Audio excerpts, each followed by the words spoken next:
Shahida. There, and I'm afraid, and I'm frightened, and I'm so sad.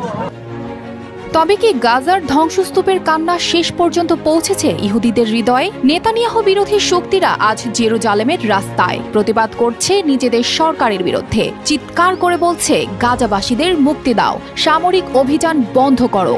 এই প্রতিবাদ কি নতুন আশার আলো দেখাচ্ছে, নাকি যুদ্ধের ছায়া আরো ঘন হচ্ছে? জেরুজালেমের রাস্তায় ঢেউয়ের মতো ছড়িয়ে পড়েছে ক্ষোভ। হাজারো মানুষ একত্র হয়েছে, তাদের কণ্ঠে একটাই দাবি, গাজার সামরিক অভিযান বন্ধ হোক, অবরুদ্ধদের মুক্তি দেওয়া হোক।